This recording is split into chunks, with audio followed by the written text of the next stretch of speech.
आप वीडियो को स्किप है वो मत कीजिएगा, हर एक पार्ट आपको ध्यानपूर्वक देखना है और वीडियो कंप्लीट देखने के बाद उसके बाद ही आपको आवेदन है वो करना है। चलिए, इसके बाद दोस्तों यहाँ पे दूसरी खास बात यह कि देखिए फिलहाल तक इसकी आवेदन करने की जो लास्ट डेट है वो 19 जनवरी 2023 है, यानी आपको 19 जनवरी 2023 से पहले पहले आवेदन फॉर्म भरना है। बशर्ते अगर डेट बाद में बढ़ा दी जाती है विभाग के द्वारा तो वो ये अलग बात है। चलिए अब आवेदन फॉर्म भरना शुरू करते हैं। तो आवेदन फॉर्म भरने के लिए सबसे पहले तो आपको अपने एसएसओ आईडी में लॉगिन करना है, और एसएसओ आईडी में लॉगिन करने के लिए आपको गूगल पे जाके सर्च करना है एसएसओ आईडी, तो आपके सामने इस तरह का ये लिंक आ जाएगा। जब आप इस पे क्लिक करोगे तो देखिए यहाँ पे एसएसओ आईडी का लॉगिन पेज है वो ओपन हो जाएगा, जिसके बारे में आप अच्छी तरह से जानते हैं। यहाँ पे एसएसओ आईडी डालनी है, पासवर्ड डालना है, और ये जो नंबर दिया गया इस बॉक्स में आपको डालना है। फिर आपको लॉगिन वाले ऑप्शन पे क्लिक करना है। अब जैसे आप लॉगिन पे क्लिक करोगे तो आप अपने एसएसओ आईडी में इस तरह से लॉगिन हो जाओगे। यदि आपने पहले किसी एप्लीकेशन में काम किया तो कुछ इस तरह का इंटरफेस आपको यहाँ पे दिखाई देगा। अगर इस तरह का इंटरफेस आपको नहीं दिखाई दे रहा है तो कुछ इस तरह का इंटरफेस आपको दिखाई देगा, जहां पर काफी सारी एप्लीकेशन आपको यहाँ पे नजर आएंगे। अब यहाँ पे आपको एक एप्लीकेशन ढूंढनी है जिसका नाम है रिक्रूटमेंट पोर्टल, जो कि मेरे केस में सबसे पहले आ रखा है। हो सकता है कि आपके केस में फर्स्ट में ये नहीं दिखाई दे, तो आपको अल्फाबेट के हिसाब से यानी एबीसीडी के हिसाब से आपको आर पर इसे ढूंढना है। लेकिन फाइनल बात यह कि आपको ये जो रिक्रूटमेंट पोर्टल है इस एप्लीकेशन पे आपको यहाँ पे क्लिक करना है। अब जैसे आप इस पे क्लिक करोगे तो आप रिक्रूटमेंट पोर्टल पे वो रीडायरेक्ट हो जाओगे, और रीडायरेक्ट होने के बाद कुछ इस तरह का इंटरफेस आपको यहाँ पे दिखाई देगा। यहाँ पे आपको देखिए 3 सेक्शन नजर आएंगे, माई एप्लीकेशन का, नोटिफिकेशन का और ऑनगोइंग रिक्रूटमेंट का। तो आपको ये जो ऑनगोइंग रिक्रूटमेंट है यहाँ पे देखिए आपको 2 लिंक दिखाई देंगे, लेवल 1 के लिए और लेवल 2 के लिए। अब आप जिस भी लेवल के लिए आवेदन फॉर्म भरने जा रहे हो उसी के आगे देखिए आपको यहाँ पे अप्लाई नाउ का ऑप्शन है वो नजर आ जाएगा।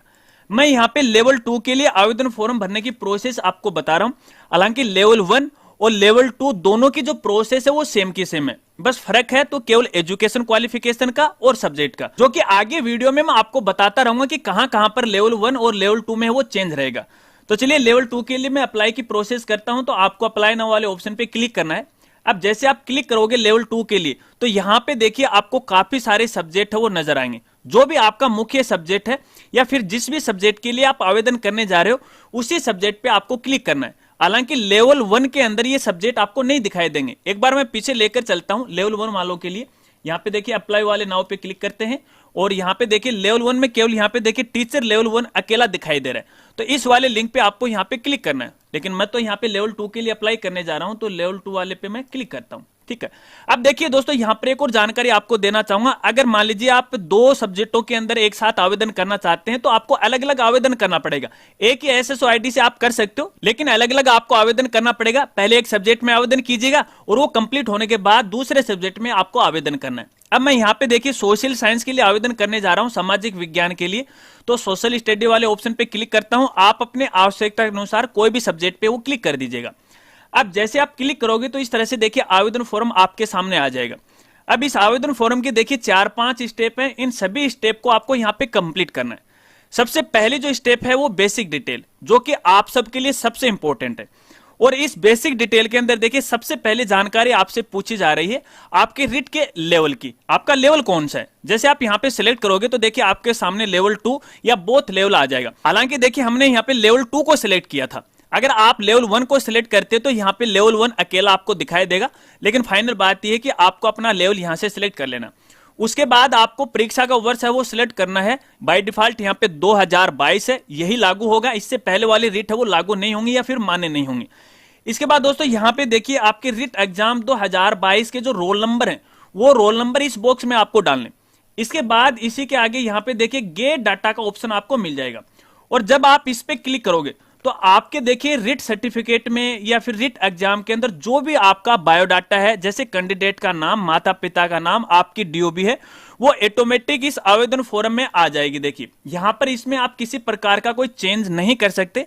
अगर रिट सर्टिफिकेट में कोई गलती है तो आप आरबीएसई बोर्ड अजमेर से संपर्क कीजिएगा और पहले गलती में है संशोधन करवाएगा, उसी के बाद आपको आवेदन फॉर्म भरना है।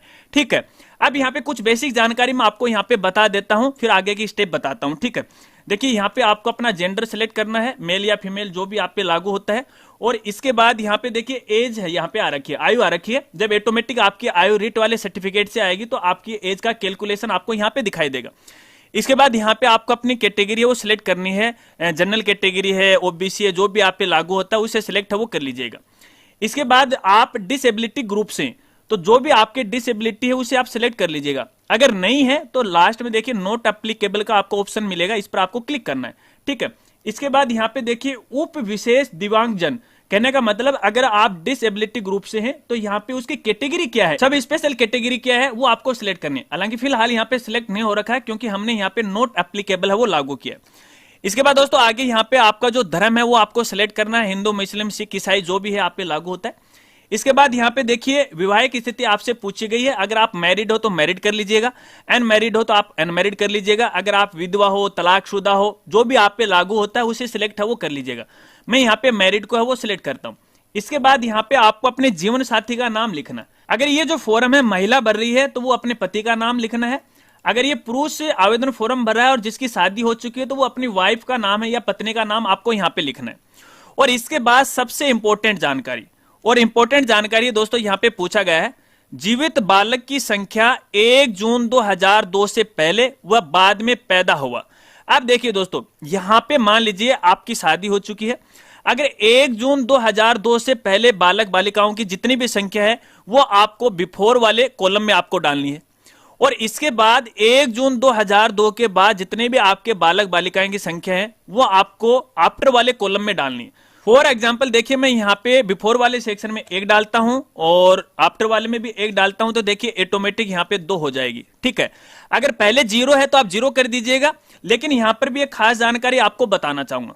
देखिए काफी सारे कैंडिडेट का ये सवाल हो सकता है अगर जुड़वा बच्चे हैं तो वो क्या करें, क्योंकि नियमानुसार 2 से अधिक संतान वाले इस भर्ती के लिए आवेदन ही नहीं कर सकते।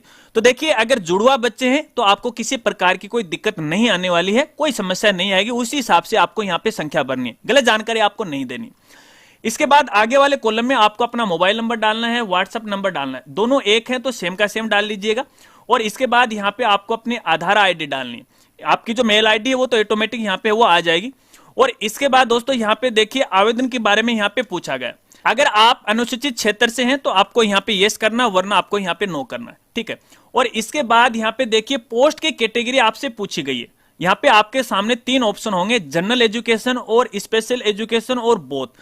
अब देखिए आप जनरल टीचर के लिए आवेदन करने जा रहे हैं तो आपको जनरल एजुकेशन वाला सिलेक्ट करना है। अगर आप स्पेशल एजुकेशन या स्पेशल शिक्षा के लिए या फिर विशेष शिक्षा के लिए आवेदन करने जा रहे हैं तो आपको स्पेशल एजुकेशन वो सिलेक्ट करना है। दोनों के लिए करने चाहते हो तो मर्जी आपकी है। तो मैं यहाँ पे जनरल एजुकेशन करता हूं और देखिए बाय डिफॉल्ट सारे ही जनरल एजुकेशन करते हैं। स्पेशल एजुकेशन बाय द बहुत ही कुछ से होती है उनकी संख्या, ठीक है। चलिए इसके बाद दोस्तों यहाँ पे देखिए विशेष श्रेणी है वो पूछी गई है, ठीक है। फिलहाल ये सिलेक्ट नहीं हो रहा है तो आपको इसके साथ माथाफोड़ी नहीं करनी है।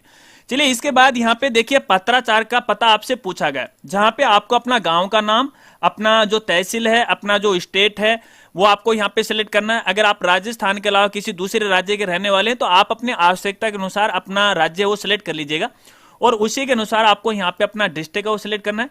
फिर अपने गाँव का नाम आपको यहाँ पे डालना है, पिन कोड आपको यहाँ पे डालना है और फोन नंबर है तो डाल दीजिएगा, वरना खाली है वो छोड़ दीजिएगा। इसके बाद आपको नेक्स्ट पे क्लिक करना है। जैसे आप नेक्स्ट पे क्लिक करोगे तो यहाँ पे देखिए आपके मोबाइल नंबर और ईमेल आईडी का कंफर्मेशन है वो मांगा जाएगा, जो कि 100% वो सही होने चाहिए। अब दोस्तों यहाँ पे आपको खास जानकारी बताना चाहूंगा, देखिए यहाँ पे आप जो अपने मोबाइल नंबर और मेल आईडी डाल रहे हो वो वर्किंग मोड में होने चाहिए, क्योंकि भविष्य के अंदर संबंधित डिपार्टमेंट की जो सूचनाएं हैं एसएमएस के द्वारा और ईमेल के जरिए आप तक वो पहुंचने वाली। तो यहाँ पे किसी दूसरे साथी, अपने घर परिवार या किसी रिश्तेदार फ्रेंड का मोबाइल नंबर मेल आईडी आपको कतई नहीं डालनी है, केवल आपकी मेल आईडी और मोबाइल नंबर आपको डालना। अगर ये सही है तो आपको यहाँ पे यस करना है। जैसे आप यस करोगे तो देखिए आपकी ये स्टेप है वो कंप्लीट हो जाएगी और यहाँ पे नेक्स्ट स्टेप आ जाएगी पर्सनल डिटेल।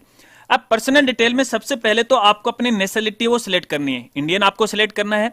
इसके बाद आपका जो होम स्टेट है वो सिलेक्ट करना है। अगर आप राजस्थान के निवासी हैं तो राजस्थान को सिलेक्ट करना है। इसके अलावा राजस्थान के अलावा किसी दूसरे राज्य के रहने वाले हैं तो आप अपने आवश्यकता के अनुसार अपना स्टेट और अपना जो डिस्ट्रिक्ट है यहाँ से सिलेक्ट है वो कर लीजिएगा।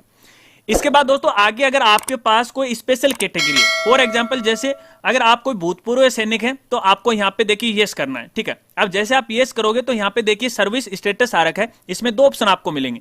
एक तो आ रखा है in service and NOC taken, अगर आपने एनओसी ली है तो इसको आपको सिलेक्ट करना है, तो यहाँ पे आपको देखिए एनओसी के नंबर डालने हैं और डेट आपको यहाँ पे डालनी पड़ेगी। अगर आप रिटायर्ड कर्मचारी हैं तो इसको आपको सिलेक्ट करना है, तो यहाँ पे आपको अपने पीपीओ नंबर डालने हैं और रिटायरमेंट की जो डेट है आपको यहाँ पे डालनी। हालांकि मेरे केस में मैं इसे नो कर रहा हूं, अगर आप पे लागू होता है तो इसे यस कर दीजिएगा और संबंधित इंफॉर्मेशन भर दीजिएगा।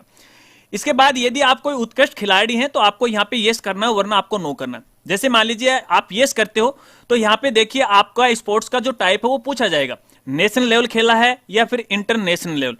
इनमें से किसी एक को आप सिलेक्ट करते हो तो देखिए इस तरह से जानकारी आपसे पूछी जाएगी, क्या आपने किसी टूर्नामेंट में भाग लिया, तो आपको यहाँ पे यस करना है। और इसके बाद टूर्नामेंट का प्रकार कैसा था, इंडिविजुअल, यानी आपने अकेले ने खेला था या फिर टीम के साथ आपने खेला था, तो उसी हिसाब से आपको सिलेक्ट है वो कर लेना। इसके बाद मेडल का प्रकार कैसा रहा, यानी आपको जब जीते थे तो कौन सा मेडल आपको मिला है, गोल्ड मिला है, सिल्वर मिला है, जो भी आप पे लागू होता है उसे आप सिलेक्ट है वो कर लीजिएगा, ठीक है। इसके बाद यहाँ पे देखिए संबंधित संस्था का नाम आपको लिखना है, जिस संस्था के थ्रू आप गेम खेलने के लिए गए थे उस संस्था का नाम आपको यहाँ पे लिखना है, और इसके बाद खेल का नाम आपको लिखना है, और यहाँ पे आपको वर्ष लिखना है कि कौन से साल में आप गेम खेलने के लिए गए थे। हालांकि मेरे केस में मैं इसे नो कर रहा हूं क्योंकि मैं यहाँ पे कोई भी गेम प्लेयर के लिए आवेदन नहीं कर रहा हूं, ठीक है। अगर आप पे लागू होता तो कर लीजिएगा। इसके बाद दोस्तों यहाँ पे आगे जानकारी आपसे पूछी जा रही है, क्या आप मौजूदा राज्य सरकार के कर्मचारी स्थायी हैं, तो आपको यहाँ पे यस करना वरना नो करना। अगर आप जैसे यस करते हो तो संबंधित डिपार्टमेंट की इंफॉर्मेशन है आपको यहाँ पे भरनी पड़ेगी। अपनी राजस्थान गवर्नमेंट के जिस भी डिपार्टमेंट में आप लगे हुए हो उस डिपार्टमेंट का नाम आपको यहाँ पे लिखना। अब दोस्तों यहाँ पे एक और खास जानकारी आपको देना चाहूंगा।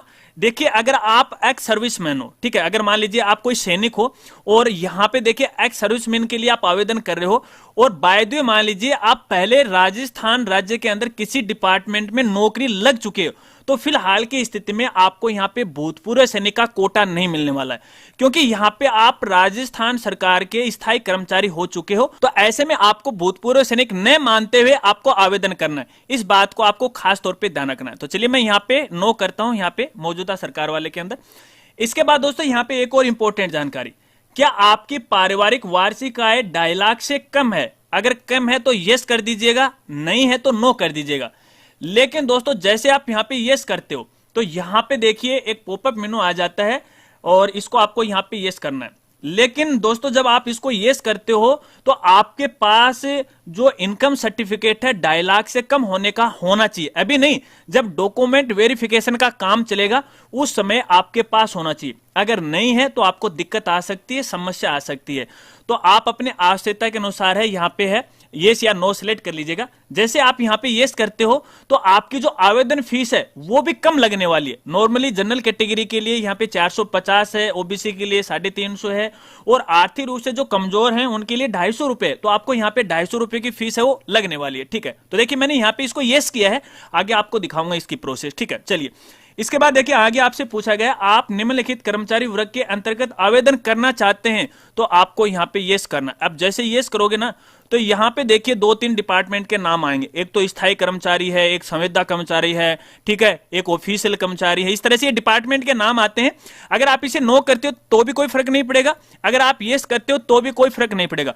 हालांकि ये जो चीज है यहाँ पे लागू नहीं होनी चाहिए थी दोस्तों। कारण ये है क्योंकि देखिए जो रिक्रूटमेंट पोर्टल है वो सबके लिए बनाया जाता है। तो यहाँ पे ये चीज है 3rd ग्रेड टीचर भर्ती के लिए, क्योंकि टीचर का सिलेक्शन होने जा रहा है। तो ऐसे में कोई डिपार्टमेंट की इनको जरूरत नहीं होती है, क्योंकि ये सारे ही शिक्षा डिपार्टमेंट में जाने वाले हैं, ठीक है। अब यहाँ पे मुझे ये बताओ, जब अपने स्थायी कर्मचारी के लिए आवेदन कर रहे हैं तो यहाँ पे देखिए जो कॉन्ट्रैक्ट बेस है ये क्यों दे रखा है। हालांकि ये गलत है, भी कोई बात नहीं, इसको आपको यहाँ पे नो करना है सबको, ठीक है, नो करना है आप सबको, ध्यान रखना इस बात का।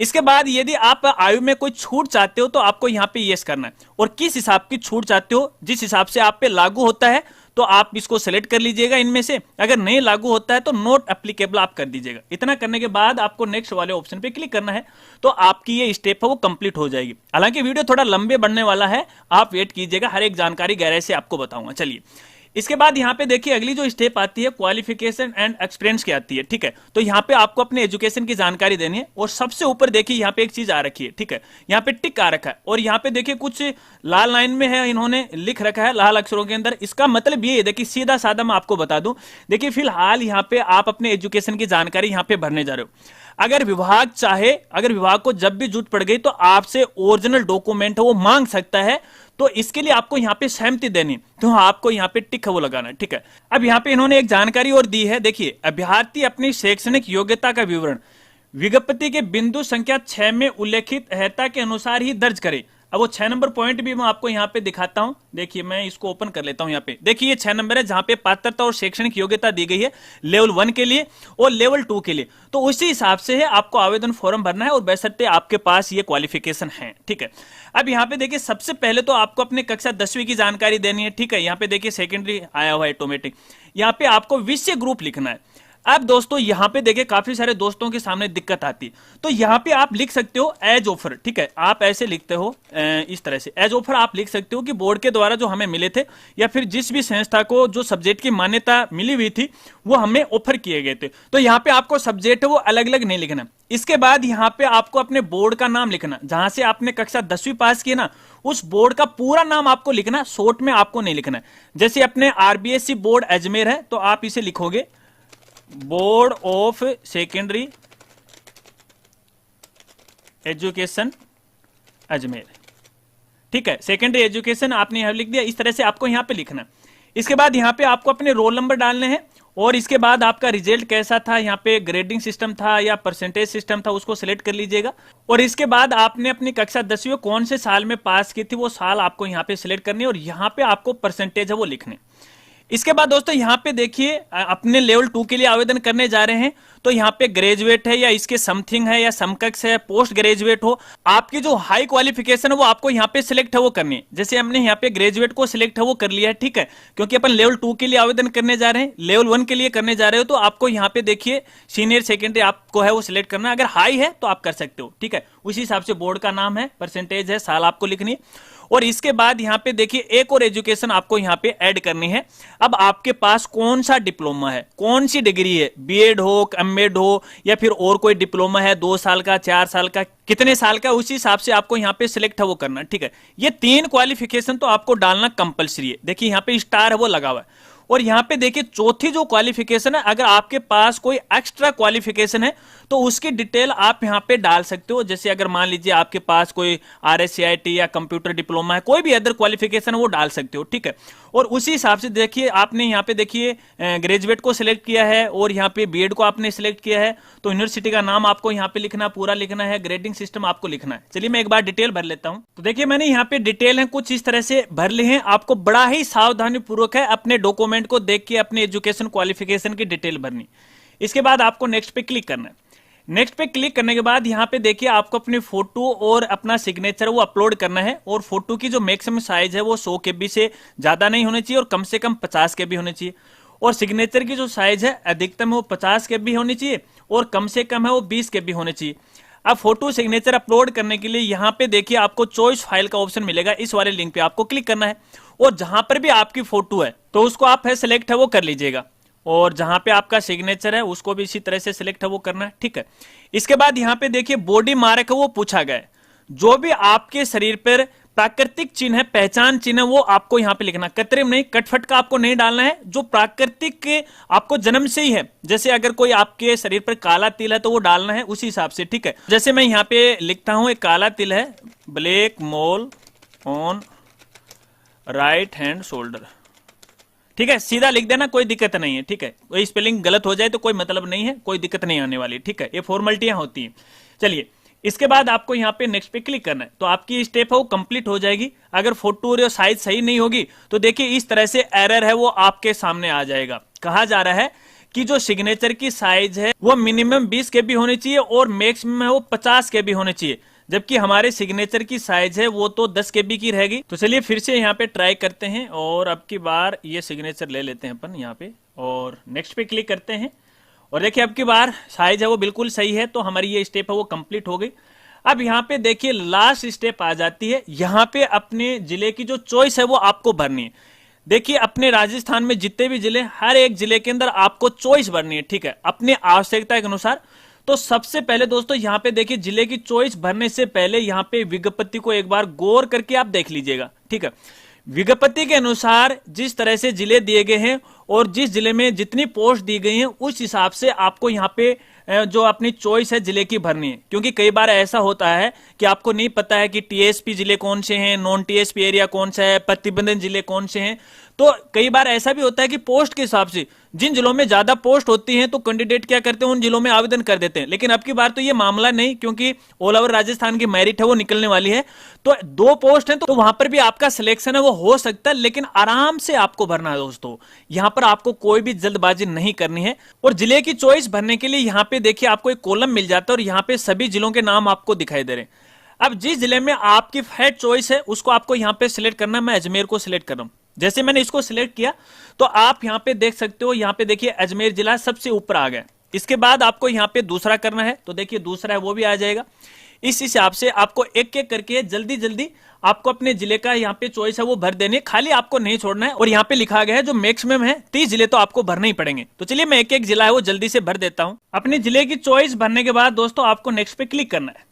अब जैसे आप नेक्स्ट पे क्लिक करोगे तो देखिए आपके सामने आपके फॉर्म का प्रीव्यू है वो दिखाई देगा। यानी फिलहाल आप जो आवेदन फॉर्म भर के लेके आए हो और जो भी डिटेल भरी है इस फॉर्म के अंदर आपको यहाँ पे नजर आएंगे। और फिलहाल देखिए एप्लीकेशन नंबर नहीं आए, ये केवल एक परफॉर्मा है आपके सामने। तो गौर करके आपको इसको देखना है, हर एक डिटेल है सावधानी पूर्वक आपको यहाँ पे चेक करनी है। देखिए एक एक डिटेल है, आराम से चेक कर लीजिएगा। अगर आपको ऐसा लग रहा है कि इसमें किसी प्रकार की कोई गलती है तो यहाँ पे देखिए लास्ट में आपको अपडेट का ऑप्शन है वो मिल जाता है। इस पर आपको क्लिक करना है तो अपना जो आवेदन फॉर्म है फर्स्ट स्टेप से ओपन हो जाएगा। अब जिस भी स्टेप में गलती है उस स्टेप को अपडेट कर दीजिएगा, नेक्स्ट नेक्स्ट है वो करते जाएगा और लास्ट में यही आ जाएगा। अब इसके बाद दोस्तों आपको फाइनल सबमिट करना है। अगर कोई गलती नहीं है चेक कर लीजिएगा, फाइनल सबमिट करना है। लेकिन फाइनल सबमिट करने से पहले एक जानकारी आपको देना चाहूंगा। देखिए यहाँ पे आवेदन फीस की स्थिति देखें तो फिलहाल यहाँ पे देखिए अंगूठे का जो निशान है वो नीचे की तरफ है, ठीक है, और लाल कलर का है, रेड कलर का है। जब आपकी फीस सक्सेसफुली जमा हो जाएगी और पेमेंट सक्सेसफुली हो जाएगा तो इस अंगूठे का जो निशान है वो ऊपर की तरफ हो जाएगा और कलर है वो ग्रीन कलर का हो जाएगा, जो कि आगे मैं आपको बता दूंगा। और दोस्तों जब तक आपका आवेदन फॉर्म फाइनल सबमिट नहीं हो पाता है तो एप्लीकेशन नंबर जनरेट नहीं होंगे। तो एप्लीकेशन नंबर जनरेट नहीं होते हैं तो इसका मतलब है कि आपका आवेदन फॉर्म है वो फाइनल सबमिट नहीं हुआ है। तो भैया एप्लीकेशन नंबर को जरूर है वो देखिएगा कि आगे है कि नहीं। वो आगे मैं आपको बताऊंगा कि कहां पर एप्लीकेशन नंबर आपको यहाँ पे दिखाई देंगे। फाइनल सबमिट आपको करना है। अब जैसे आप फाइनल सबमिट पे क्लिक करोगे और फिर से यहाँ पे देखिए कंफर्म के लिए पूछेगा और फाइनल सबमिट वाले ऑप्शन पे आपको क्लिक करना है। अब यहाँ पे देखिए पेमेंट आपको दिखाई देगी। तो देखिए फिलहाल यहाँ पे देखिए 250 रुपए आ रखी है, क्योंकि हमने 2.5 लाख से जो इनकम है वो कम की थी तो ये आ रखा है, ठीक है। तो इसी तरह से आपके अनुसार आपको यहाँ पे जो पेमेंट है आवेदन फीस आपको दिखाई देगी। अब आपको पे फीस वाले ऑप्शन पे क्लिक करना है। अब दोस्तों कई बार ऐसा होता है कि मान लीजिए कोई टेक्निकल इशू आ जाता है, आपका आवेदन फॉर्म फाइनल सबमिट नहीं होता है, पेमेंट सक्सेसफुली नहीं होता है, तो फिर आगे की स्थिति कैसी रहेगी वो आपको बता देता हूं। एक बार मैं यहाँ पे पेमेंट नहीं कर रहा हूं तो एक बार मैं यहाँ पे देखिए होम पेज पे चलता हूं, यहाँ पे वापस, ठीक है, होम पेज पे चल रहा हूं एक बार मैं वापस। तो देखिए यहाँ पे अभी देखिए हमने जो आवेदन फॉर्म भरा था तो देखिए अब की बार ये जो माई एप्लीकेशन वाला जो सेक्शन है यहाँ पे देखिए पे नाउ का ऑप्शन नजर आ रखा है। आप यहाँ पे देख रहे हो अपर प्राइमरी स्कूल टीचर है, यहाँ पे देखिए लेवल 2 वाला जो कि फिलहाल अपन भर रहे थे। तो यहाँ पे देखिए पे नाउ का ऑप्शन है आपके सामने आ जाता है। अगर पेमेंट सक्सेसफुली नहीं होता तो अब की बार आपको यहाँ से फीस का भुगतान करने के लिए पे नाउ वाले ऑप्शन पे आपको यहाँ पे क्लिक करना है। अब जैसे आप इस पे क्लिक करोगे तो आपका जो आवेदन फॉर्म है वो लास्ट स्टेप पे चला जाएगा। फॉर्म प्रीव्यू आपको यहाँ पे दिखाई देगा और फिर से आपको पे फीस वाले ऑप्शन पे क्लिक करना है। उसी तरह से चालान आपको दिखाई देगा, ठीक है। पे फीस पे आपको यहाँ पे क्लिक करना है, ओके पे आपको यहाँ पे क्लिक करना है।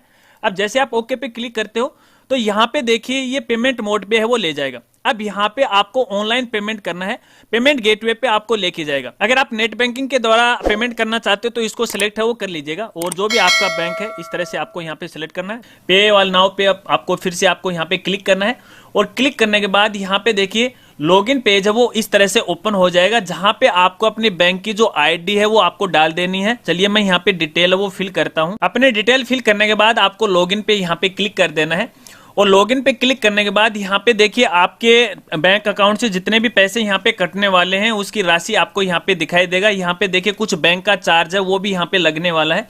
फिर से आपको नीचे आना है और कन्फर्म पे आपको यहाँ पे क्लिक कर देना है और फिर से आपको देखिए एक बार फिर से कन्फर्म पे आपको यहाँ पे क्लिक करना है। ओटीपी आएगी आपके मोबाइल नंबर पे, जो आपके बैंक अकाउंट में जो नंबर जुड़े हैं उस पे ओटीपी आने वाली है, क्योंकि इस बार ये ट्रांजैक्शन वो आपके बैंक से होने वाला है।